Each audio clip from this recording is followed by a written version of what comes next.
because there is another important story to talk about. The Enforcement Directorate, viewers, claims to have uncovered a carefully crafted web of deceit, denial and obfuscation by those who hold high positions of power in the Delhi government and the AAP party establishment. The Enforcement Directorate has now gone before the court and stated this in black and white, effectively putting its reputation on the line and the AAPs under a cloud.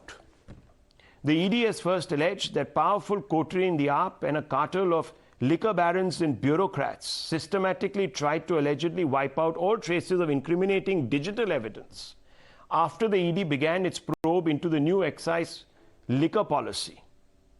Now sample this, viewers. In a remand note, where it is seeking custody of one of the accused in this entire case, the ED says large number of mobiles changed by the accused and the suspects. All 34 important persons accused changed 140 phones. Phones changed with the intention to destroy digital evidence. They include main accused, liquor barons, government officers. Timing indicates phones changed after the scam surfaced. This is what the ED has claimed in its remand of Binoy Babu, one of the accused in this entire case. Times has also accessed another damning note which reveals how Kejriwal's deputy Sisodia's aide allegedly tried to tamper with evidence by misusing his own office. The OSD on 30th September 2022, the officer of special duty of Mr. Sisodia on 30th September 2022 wrote a note and he made demands of the agencies to hand him all the files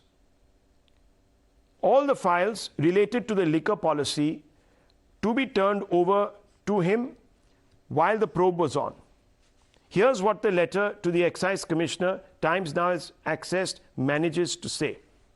The Deputy Chief Minister has desired photocopies and scanned copy in pen drive of documents related to formation of excise policy, requested to kindly provide the documents immediately.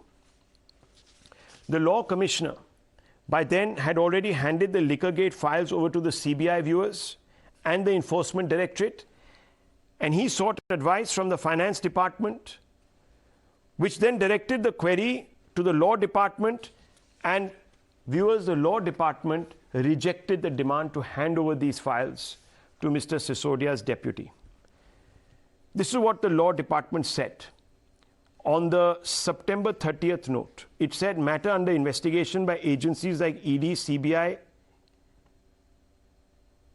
Economic Offences Wing, and the Income Tax Department. Concerned Minister Sisodia is reflected as accused number 1.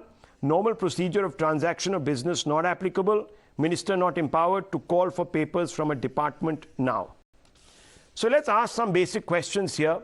Professor DK Giri joins this debate, and I want to ask you, sir, is this not representative of a conflict of interest when the Law Department itself is pointing out to the OSD that you can't do this?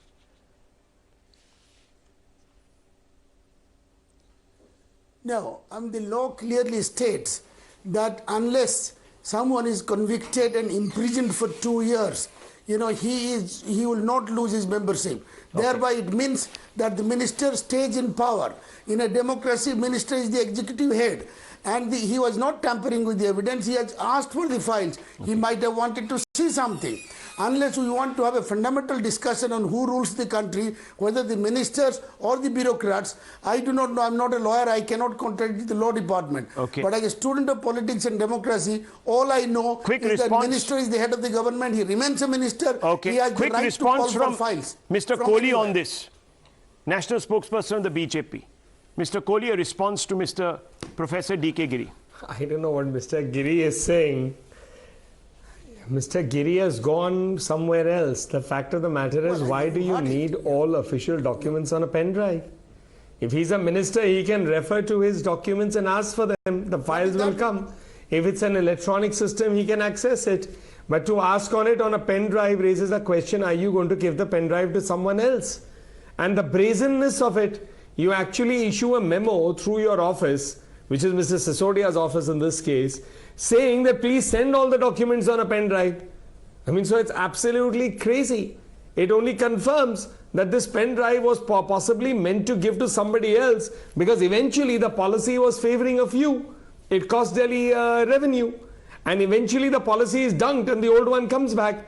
So the entire circumstances makes a very credible allegation against Mr. Sisodia and his office that definitely government secrets were being let out to help people to plan how to apply for this policy. Very trivial. One second, Professor, if this was the case, why did then the law department object to this demand, saying the matter is under investigation by agencies like the ED, CBI, economic offences wing, the IT department, and the minister is not empowered to call for papers from a department at this moment in time because the normal procedural of transaction of business is not applicable. Clearly, even the department, the law department, found this to be an irregular request. Viewers, I don't have the time right now to go to our two other esteemed guests, Mr. Bhandari and Zariwala. So I apologize to them.